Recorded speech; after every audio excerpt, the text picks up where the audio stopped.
Messi বিশৃঙ্খলায় গাফিলতির প্রমাণ। আয়োজক, পুলিশ এবং ক্রীড়া দফতরের গাফিলতি খুঁজে পেয়েছে মুখ্যমন্ত্রীর নির্দেশে তৈরি হওয়া 3 সদস্যের তদন্ত কমিটি। নবান্নে তারা প্রাথমিক রিপোর্ট পেশ করেছে। এই কমিটির সুপারিশ মতো সিট তৈরি করেছে রাজ্য।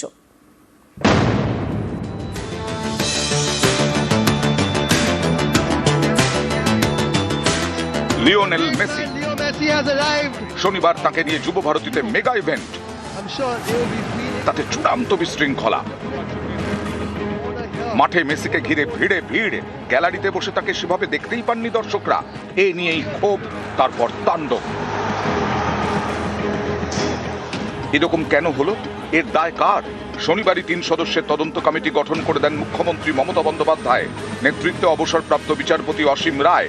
সোমবার সেই তদন্ত কমিটি নবান্নে প্রাথমিক রিপোর্ট পেশ করে। সেখানে উদ্যোক্তা, পুলিশ এবং ক্রীড়া দফতর 3 পক্ষেরই গাফিলতি খুঁজে পেয়েছে তদন্ত কমিটি। তারা পুলিশ এবং ক্রীড়া দফতরের থেকে 24 ঘন্টার মধ্যে রিপোর্ট চেয়েছে। তদন্ত কমিটি জানতে চেয়েছে, মাঠে জলের বোতল কিভাবে ঢুকলো? তাহলে কি স্টেডিয়ামের গেটে পাহারায় খামতি ছিল? স্টেডিয়ামের পাহারার দায়িত্বে কারা ছিল? তাদের কি ভূমিকা ছিল? মাঠের ভেতরে কাদের ঢোকার অনুমতি ছিল? মাঠের ভেতরের অনুষ্ঠান নিয়ে কি পরিকল্পনা ছিল?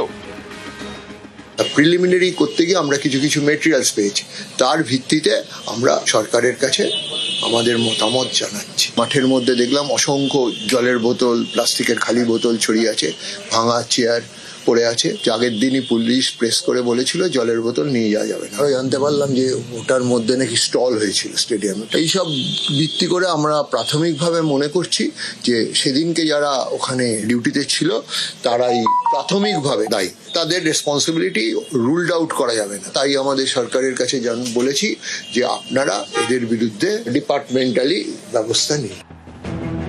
শনিবার যুব ভারতীতে লিওনেল মেসির শো। তার আগে নানা সময় আয়োজক, পুলিশ, ক্রীড়া দফতর বৈঠক করে। ঠিক হয় মেসির কাছে যেতে পারবেন 12 জন ভিভিআইপি, তার বেশি নয়। এছাড়া বিভিন্ন কাজে মাঠের অন্য অংশে থাকবেন 212 জন। কিন্তু মেসি মাঠে ঢোকার পর বদলে যায় ছবি। মেসিকে ঘিরে ভিড় বাড়তে থাকে। যাদের মেসির কাছে ঘেঁষারও অনুমতি ছিল না, তারাই হামলে পড়েন। এতে তৈরি হয় চূড়ান্ত বিশৃঙ্খলা। মেসিকে ঘিরে ভিড়, ফলে স্টেডিয়াম থেকে এই ফুটবল আইকনকে দেখাই যায়নি। যার জেরে ক্ষোভ, তারপর তাণ্ডব। অনেকেরই প্রশ্ন, মাঠে এত লোক ঢুকলো কিভাবে? পুলিশ কি করছিল? ক্রীড়া দফতরের তো এই ধরনের অনুষ্ঠানের অভিজ্ঞতা থাকে, তারাই বা কি করলো? আর আয়োজকদের ভূমিকা নিয়েও নানা প্রশ্ন। এই 3 পক্ষেরই গাফিলতি খুঁজে পেয়েছে তদন্ত কমিটি। প্রাথমিক রিপোর্ট পেশ করেছে নবান্নে, সুপারিশ করেছে সিট গঠন করে তদন্ত করার। সেই মতো 4 সদস্যের বিশেষ তদন্তকারী দল গঠন করেছে রাজ্য। তাতে রয়েছেন পীযূষ পান্ডে, জাভেদ শামীম, সুপ্রতিম সরকার এবং মুরলীধর। যেহেতু এর মধ্যে বেশিরভাগ পুলিশিং এর ইনভেস্টিগেটিভ পার্ট আছে, সেই জন্য আমরা ইন্ডিপেন্ডেন্ট 4 জন 3 জন যতই গভর্নমেন্ট ঠিক করবে, সিনিয়র পুলিশ অফিসার্স কে দিয়ে একটা স্পেশাল ইনভেস্টিগেশন টিম থাকবে, যারা ওখানে ছিল, যাদের হওয়ার কথা নেই, কেন ওখানে ছিল, ও অন্য যে ব্যবস্থাপনার ক্ষেত্রে কি কি করা হয়েছিল এর উপরে পুরো ডিটেইল ইনভেস্টিগেশন এসআইটি করবে।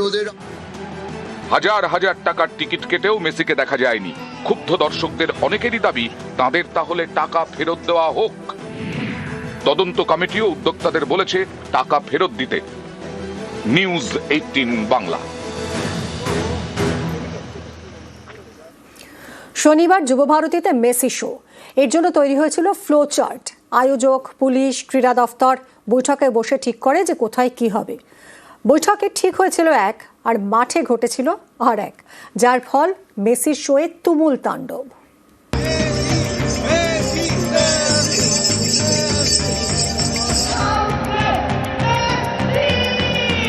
লিওনেল মেসি ফুটবলের রাজপুত্র।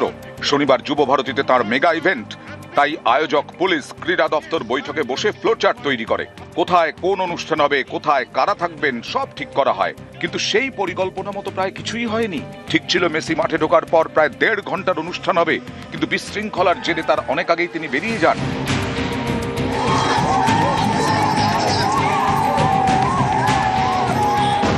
ফ্লোচার্ট অনুযায়ী যুব ভারতীর ভিআইপি বক্সের ডান দিকের গেট দিয়ে মাঠে ঢোকার কথা ছিল মেসির। তারপর বাঁদিকে এসে সম্বর্ধনা অনুষ্ঠান। এরপর মাঠে হেঁটে ঘোরার কথা মেসির। তারপর ভিআইপি বক্সের বাঁদিকের গোলপোস্টে পেনাল্টি শুট আউট। এরপর ফটো সেশন। ছবি তোলার পর ছোটদের সঙ্গে রন্ডো অর্থাৎ পাসিং ফুটবল খেলার কথা ছিল মেসির। সেখান থেকে সেন্টার সার্কেলের কাছে মঞ্চে উঠে ফটো সেশন। এই ছিল ফ্লো চার্ট, কিন্তু শুরুতেই পরিকল্পনায় জোর ধাক্কা। ফ্লো চার্ট মেনে ভিআইপি গেটের ডান দিক দিয়ে যুব ভারতীতে ঢোকেন লিওনেল মেসি। এরপরই তাকে ঘিরে ভিড় বাড়তে থাকে। যাদের মেসির কাছে যাওয়ার কথাই নয় তাঁরা ভিড় করেন। সেলফি তুলতে তখন সকলে মরিয়া।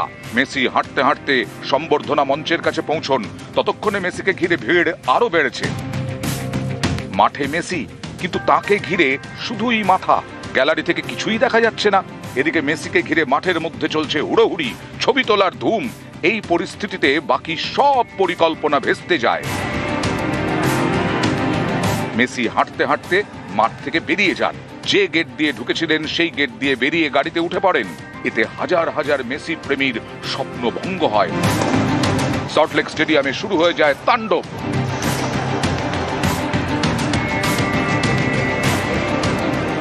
ঢুকে মোহনবাগান বা ডায়মন্ড হারবারের দুটো প্লেয়ারদের সঙ্গে একটা গ্রুপ ফটো হবে, তারপরে আবার এদিকে চলে এসে টিকিট টাকাটা হবে, তারপরে একদিকে আর্জেন্টিনার ফ্ল্যাগ, একদিকে ইন্ডিয়ান ফ্ল্যাগ নিয়ে বাচ্চারা থাকবে, তার একসঙ্গে একটা গ্রুপ ছবি উঠবে এবং যখনই ছবি উঠে যাবে সঙ্গে সঙ্গে এরা বেরিয়ে যাবে। এরা বেরোলো? বেরোতে দেখিনি, ছবির ঠিক মতো উঠলোই তো না, তো বেরোবে কি? যা যেরকম ভাবে ভিড় হয়ে গেল। তারপরে টিকিট টাকাটা হবে, টিকিট টাকাটা হওয়ার পর একটা পেনাল্টি শুট আউট ছিল। পেনাল্টি শুট আউটের পর শাহরুখ খান, সৌরভ গাঙ্গুলি এবং লাস্টে সিএম ম্যান। ক্যামেরায় খোকন দাসের সঙ্গে ইরন রায় বর্মন, নিউজ 18 বাংলা। যুব ভারতীতে ভাঙচুরে আরও গ্রেফতার। স্টেডিয়ামে ভাঙচুরে ধৃত রূপক মণ্ডল। বাইপাস লাগোয়া এলাকা থেকে গ্রেফতার করা হয়েছে। রূপককে গ্রেফতার বিধাননগর দক্ষিণ থানার। যুব ভারতীতে বিশৃঙ্খলায় মোট গ্রেফতার 6।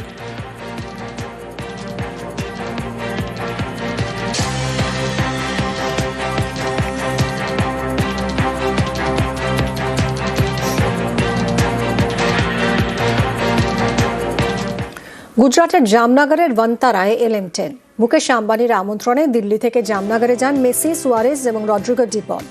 রিলায়েন্স ফাউন্ডেশন পরিচালিত কয়েক হাজার একর বিস্তৃত বন্যপ্রাণী উদ্ধার, সংরক্ষণ ও চিকিৎসা কেন্দ্র ঘুরে দেখেন মেসিরা। কথা বলেন কেয়ার গিভারদের সঙ্গে। মেসির সম্মানে অনন্ত এবং রাধিকা আম্বানি বন্তারার এক সিংহ শাবকের নাম রাখেন লিওনেল। সিংহ, তুষারচিতা, একশৃঙ্গ গন্ডার সহ একাধিক প্রাণীর ঠিকানা বন্তারা। সেখানে এবার বড় হবে লিওনেলও। হাতি শাবক মানিকলালের সঙ্গে খেলায় মাতলেন লিও। মটকা 4 থেকে নারকেল উৎসর্গ, বিভিন্ন সনাতনী আচার অনুষ্ঠানে অংশ নেন আর্জেন্টিনার বিশ্বজয়ী অধিনায়ক।